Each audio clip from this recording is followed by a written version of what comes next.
Good day, everyone, and welcome to another episode of Wildlife Archive. I'm very excited because today we are talking about a very, very unique animal. Before I tell you, let me show you. I wore a special shirt specifically for today's episode.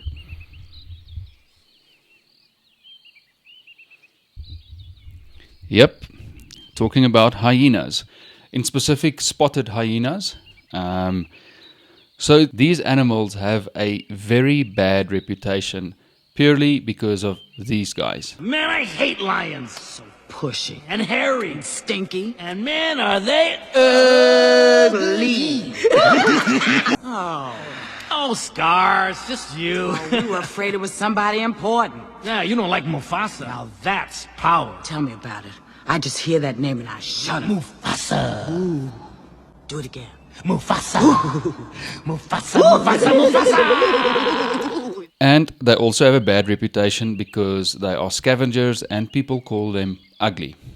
So yeah, unfortunately, since I was a kid, when The Lion King came out in 1994, people always thought, yeah, hyenas are these bad animals, very bad, negative vibe around them, but they are actually incredibly intelligent and they are extremely social.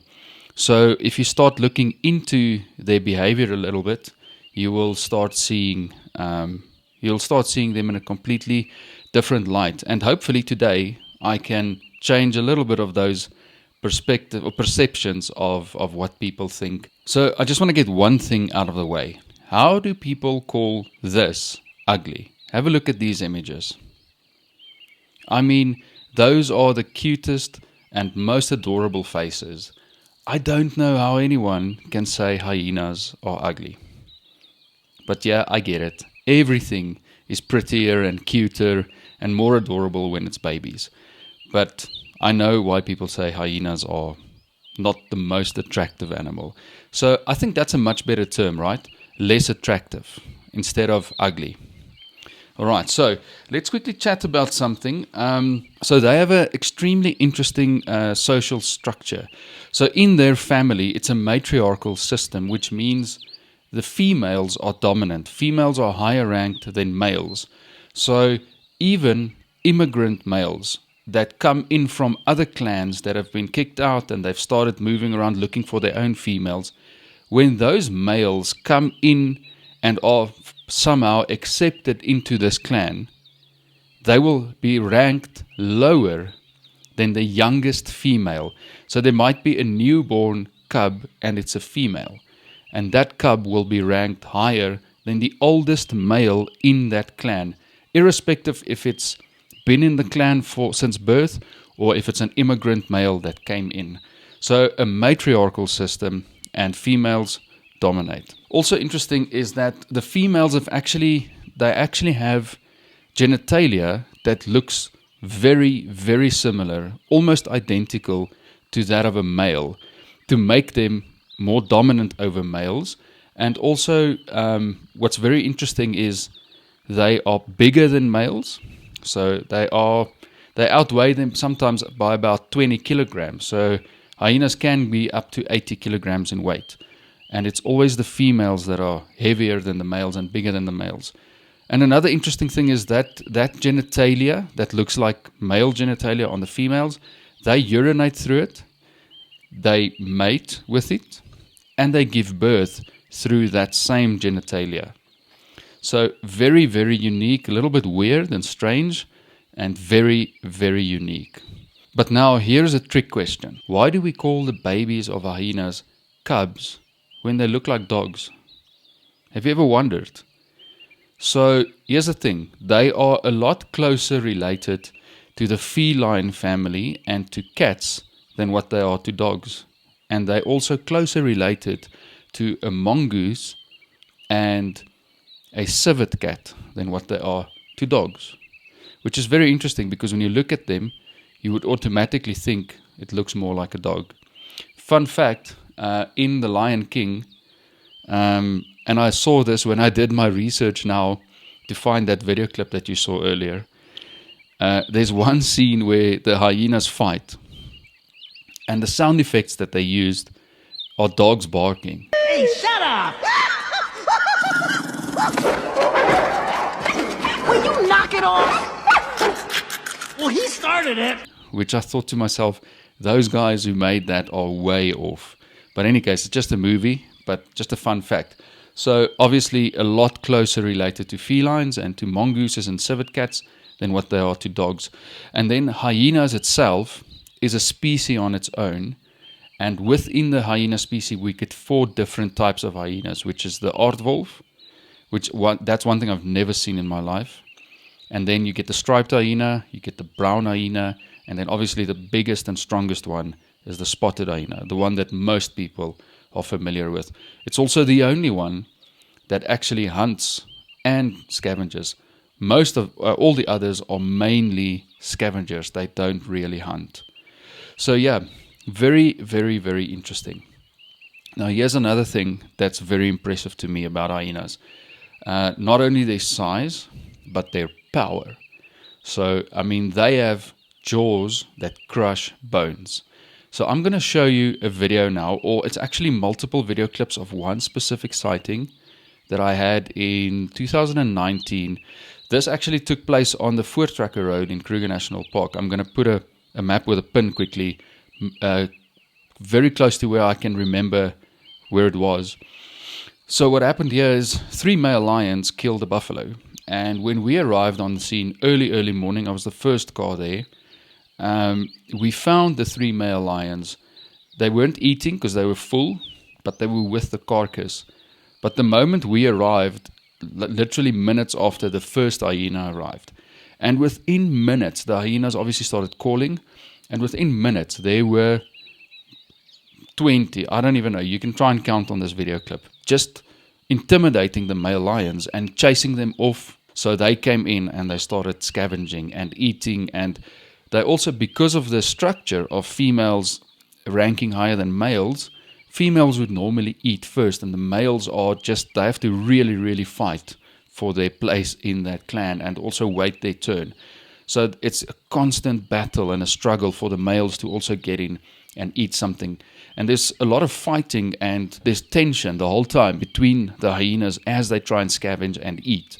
So pay attention to this video, or multiple video clips of the same sighting that I'm going to stitch together, and just listen to the sound and the crunching bones and the laughs, and just enjoy the sounds of this, and then we'll have a chat after.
So I think the funniest part of that entire video series that I've just showed you was actually the one hyena grabbing an entire leg.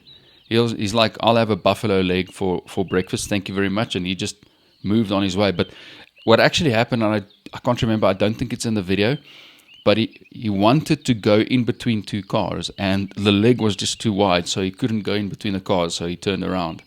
Because obviously, as you can imagine, roads get busier, and people just wouldn't go past because obviously all the cars want to see. So the traffic starts gathering, and then that hyena just couldn't get out, or he couldn't cross the road. But yeah, guys, so how cool was that? The sound of the crushing bones, and just the whole interaction between the hyenas. It's a very, very interesting dynamic happening there. So, but the fact that they can eat the bones are obviously calcium. So that's why you see a lot of white in in dung when you see the hyena dung lying around, or when you see predator dung lying around, and it's white because it's old. That's the calcium that you see. But yeah, talking about crunching bones or crushing bones, hyenas have extremely powerful jaws. The most powerful jaw, pound for pound, the most powerful jaw out of all predators in Africa. So they have a bite force of up to 1,140 pounds per square inch. I think that equates to about 80 kilograms per square centimeter. So I mean, he'll crush your arm with one bite. That is extremely powerful.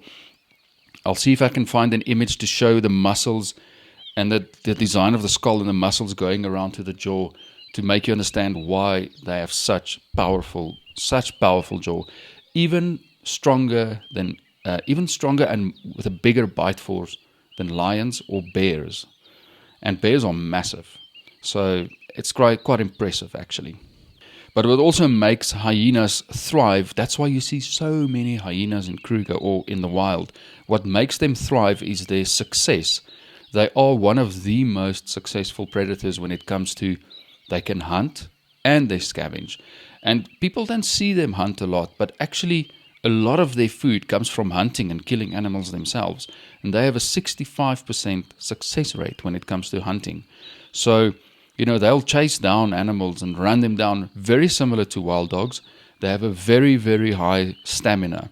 And the way they are designed with the long front legs and shorter back legs and the gait that they have when they can run for long distances without getting tired. And another thing that counts in their favor is numbers. Power in numbers. Hyenas have a big social structure, and a lot of hyenas come together and they'll chase down a zebra, for example, and they will chase that zebra until it doesn't have energy anymore, and they'll start biting it and pulling it down. And that's another thing that makes them so successful, is their strength in numbers. So here's another funny thing that you might not have noticed.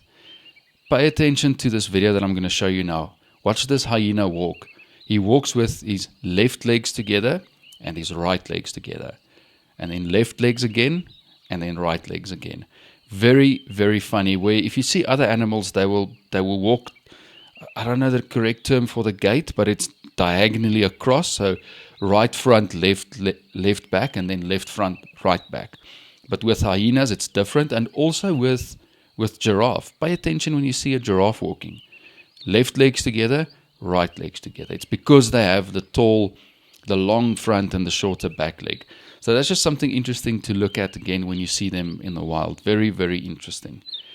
And lastly, one of the One of the reasons why hyenas are such entertaining animals and interesting animals to see is because of their curious nature. I mean, have a look at this video quickly and pay attention to the curiosity of these hyenas.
So, how cute is that? This is a very old video. I don't think the quality is that great anymore. I had to go and download it from my YouTube channel. Same as a lot of the images that you might have seen earlier in this episode, because I lost a lot of footage due to hard drive crashes, and the only place I have them left is on social media and on YouTube. So, yeah, apologies for if there's some low quality video. But how cute and funny are these young hyenas? You know, very curious. They'll always come close to the car. So here's why things like this happen. When you drive in Kruger, hyenas live underground. They live in burrows. Okay, that's where they make their dens. Sometimes it will be a dug out termite mound or a warthog burrow. Almost forgot the word now. A warthog burrow. But in Kruger specifically, they use drain pipes under the road that's actually used to just divert storm, rainwater. And in the dry seasons, when it's not that rainy, that's the perfect burrow for them. So very, very often in Kruger, especially when you drive along main roads or gravel roads, you'll find hyena dens very close or right next to the road. And in that video, that's exactly what happened here. I drove on this particular road and there was a hyena den, stopped, and I was a little bit naughty, but I put my cell phone on a selfie stick and I just dropped it down the side of the door all the way down to the ground just to get this different angle. And so I wasn't outside my car, but I just dropped the selfie stick. And what happened then was when I saw them coming closer, I slowly raised it a little bit just to make sure that the cubs don't snatch it. But very, very funny and cute and curious, these hyena cubs. So yeah, guys, just a special shout out to my best friend Liesel. This episode is dedicated to her because hyenas are her absolute favorite animal. And I know she always loves hyenas, and I know in particular that she will enjoy this episode. So Liesel, I hope you enjoyed it. This one was for you. And then thank you very much to everyone for watching. The next episode that I'm bringing out is an episode with my all-time favorite animal in it. There's quite a few episodes coming about this particular animal, but I've waited a while before I did my favorite animal but the next one is a special one. So stay tuned and you'll see the next episode coming out soon. Cheers.